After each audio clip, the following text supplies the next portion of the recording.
Welcome to How Preschool Teachers Do It. This is Alison Kentos. I am an early childhood educator. And this is Cindy Tarabush. I am an early childhood consultant. This podcast is for parents and early childhood professionals. Let our experience and research-based knowledge become your guide. Hey, preschool peeps. Hi, peeps. Where we are, it's November. It's traditionally conference month. Most schools and programs do parent-teacher conferences here this month.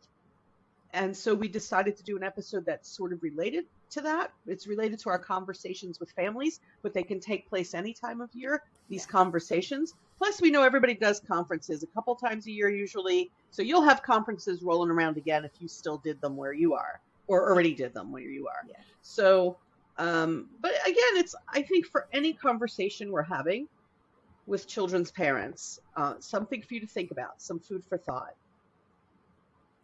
that I heard someone talk about, and I was like, yeah, why don't we do that? And so we decided this needs to be an episode. When we're reporting what children have learned and progress to families, we're often talking about mastery. Yeah. What skills has your child gained, mastered? What have we seen? What do we have evidence that your child can do? Right. And mastery takes a long time for any of us to do anything, to master something. Yes. We have to do it multiple times over and over. For young children where their brains are still creating these connections and trying to figure out which connection is right and pruning away other connections, getting to that point of mastery where children can do things by themselves all the time. It's mastered. It's become a part of who they are. Getting to that point of mastery could take a really long time. There are some skills that take a year or more for children to master. Mm-hmm. Yeah.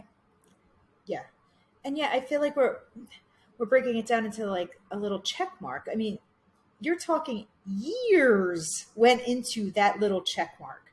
And I think just making it like, all right, you did it, is like kind of like takes away all the effort and the development and everything that went into that, and it's like it just glanced over at this like, oh yeah, he knows how to do that, you know what I mean? Like it's kind of sad that all of that kind of just goes into one little box on these checklists. It is kind of sad, and I think it's kind of sad that our discussions around it are also sort of like a checklist. It's your like, child is doing this, right? Doing this, not doing this yet, doing this, not doing this yet. Yeah. And, there's that progression to learn it. Yeah. And then there's something else that's far less tangible, but that I think we should be talking to families about. And that has to do with the effort. Yes. There are things that I have never mastered. I've never, ever, in all my years, which are not a few years, I have never mastered these things, but I still try. Yeah. They may be things I still try to do. And I do my best at them, but that's my best. I'm never really going to master this, right? Yeah. So I think that there needs to be a discussion with families about effort, about your child, I've seen your child try this, or I've seen your child diligently try this, or your child seems not ready to try this yet. Yes. There needs to be something about that effort, I think. Yeah. I think there also needs to be something about the attitude about that effort too. Like, does your child have a good attitude about trying new things, about trying to do their best about that, or do they just kind of like give up or get frustrated? Like the attitude, I think, about it too. It's like, how willing are they to make the effort to get a new task or master something, or and I think that's kind of like glanced over too. They don't even talk about that stuff. Well, part of that whole will your child try new things has to do with their temperament that they're born with. Yeah.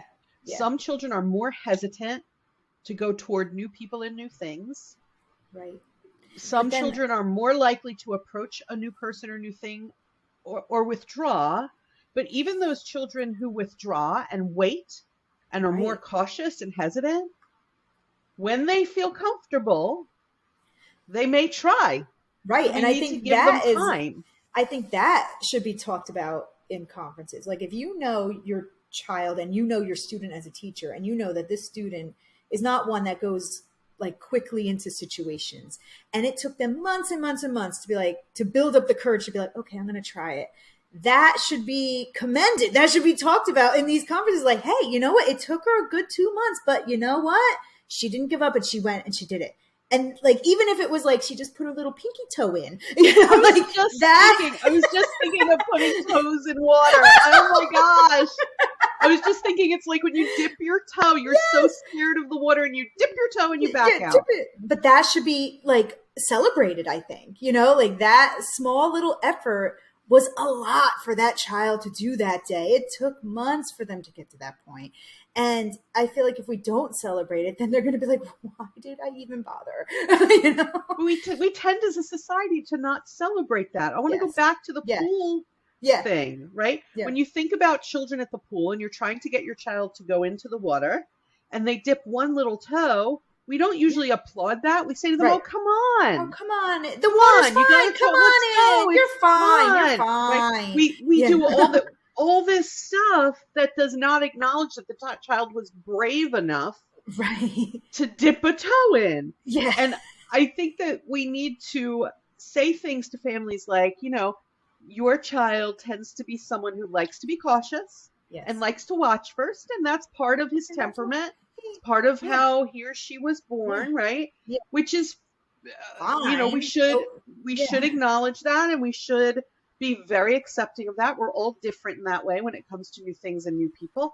And actually, children who stand back and watch first are really, they're processing what's happening. They're analyzing the danger. They're doing a lot of thinking when they do that, which is great. That's a higher order thinking. So if they're doing that sort of thinking and they're hanging back, we need to say to families in a positive and affirming way, not a, oh, you know how your child, or the families will say, even more than teachers. I think teachers will be like, it's okay, that's who she is. Families will say things like, you know, my kid won't try anything right up front. My kid has to sit back and watch first. We're always pushing. No, it's okay to let your child wait. And we need to say your child tends to wait before trying new things. I did see your child reach out for it, though, which is something that should be applauded and supported. Yeah. So please make a big deal and let your child know that I said this and that we saw that effort. We saw your child trying something that was maybe a little scary, a little new, and we just applaud it. I think there should be a scale, Allison. I think it should be like diligently trying. Yeah. Occasionally trying, willing to try. Not ready to try. Not ready to try. I think that's a good way to put it too. You know, not that like not trying at all, like not ready to try, just not there yet. You know, they'll get there soon, but they're not there yet, you know? But I think when you're talking about these temperament situations, right? And you do hear families be like, oh, we have to push her. And I feel like we should be doing the opposite a little bit. Like this, you were born that way. You're going to be like that all the way up until you are an adult. That is the way you are. You're going to be or you're going to have a lot of anxiety because you push yourself past it. Yes. And I think what we should be doing is, because I think when we were kids, we were just pushed to do stuff and we didn't want to do it. Yes. And then look what happened. Like we're anxious people. Okay. So what we should be doing is let's give this child the life skills on how to deal with their own temperament so they can get through situations, this situation as a child and more situations when they're adult. They'll have like this toolbox of like, okay, I know that I'm a cautious person, so I need to do this, and this to get there. And we're not doing that. I feel like in society, we want everybody to just be like these extroverted people that just do it. And like, that's not the way everybody is. And we shouldn't be forcing people to be like that. We should be giving them the tools on how to deal with it. They need to know it's not about mastering everything. Yeah. It's being alive who can master everything. It's really about the effort. That's really what it should be about. Yeah. There are times I remember when my children were growing up when they would struggle with one subject in school or something. And Yeah. my message to them was, as long as we know you're trying, Yeah. then it's fine. So My if parents said that if too. you are trying really, really, really hard and get a C, Yeah. let's say, And that's yeah, fine. If Yeah. you are not trying at all and get a C, that's not okay. that's not We okay. Yeah. need to see that you are at least trying. Yeah. And I think that children, as they get older, don't want to try because their efforts were not acknowledged and applauded. What was noticed? It was noticed when they mastered something or when they failed at something. Yes. There's no like in But between. there's this in there. between. Yeah. So like when you're having conferences with families, you need to sit with them and say, here's what I see as far as effort. Now, effort will wane and wane and ebb and tide, ebb and flow. Yeah. Effort's going to ebb and flow. Wax and wane. Wax and wane. Thank There you. you go. Effort is going to go up and down Yeah. depending on the child's mood that day, how much sleep they got, what's going on with peers and just what happened at home before they got to your program or school.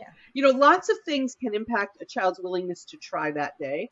So we need an overall picture. And, I think it's a worthy conversation even to have with parents to say, some days I see your child trying to work on this skill, trying really, really hard. And some days, not so much. So I'm wondering if something happens in the morning sometimes, if something happens or if something happened the evening before that you think could impact your child's mood, please feel free to let me know. Then I know not to push too hard. Right. There's lots of things that can impact effort. I think of myself, there are days when I'm just very like, go get them. And there are days when I'm like, and then there's other days I'm like, I can't get out of bed today. Like, I'm sorry. You're lucky I'm dressed. You know what I mean? And then other days where I'm like, woohoo, life, but I feel like we know as adults that we have days like that. But then with the kids, we always expect them to be on, and they're not going to always be on or want to give their best effort based on whatever else. I mean, we expect that as adults, like, oh, she's having a bad day. But like with kids, we just expect them to always have good days, and they don't. They're people too, and they go through stuff too, and they're processing a lot, and a lot goes into it. Just like when I wake up in the morning, it might be so it will fluctuate, right? Yeah. Their efforts will fluctuate. Yeah. There's many, many ways we can report progress to families. There's the traditional grading system. There's percentages. There's letters. There's checklists. Yeah. There's rubrics. Rubrics are when you have a set of criteria and you decide where are you in this criteria. Is it like, do you meet the criteria for mastery, for proficient, for, like what do you meet for below proficient? Where are you meeting criteria? I think that if we're talking about the child's effort, I don't think that those systems are going to work. Any of them. How do you grade that? But yet people do. But they do. I know. There are grades. There are these grades having to do with class participation. Well, some children are far more introverted or shy. Thank you. As an introverted person, I hate the class participation. Grade. Because why? That to me is rewarding people who have this extroverted temperament, and that's not fair to people like me who are introverted, who I'm equally participating by just sitting there listening to what's going on. But you're going to mark me down as like not participating for not raising my hand and saying things. And I don't think that's fair. That child could be putting in all sorts of effort quietly.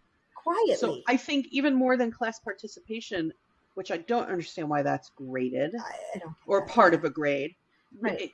We need to be looking at this effort piece, but we have to decide how do we report it. And I think that we just take anecdotal notes when we see children trying things, and we go back to the families and we say, for this skill, 5 times I saw your child dip a toe in and really sort of approach it and give it a try. Or I see your child diligently trying to do this probably about 2 days out of every 5-day week.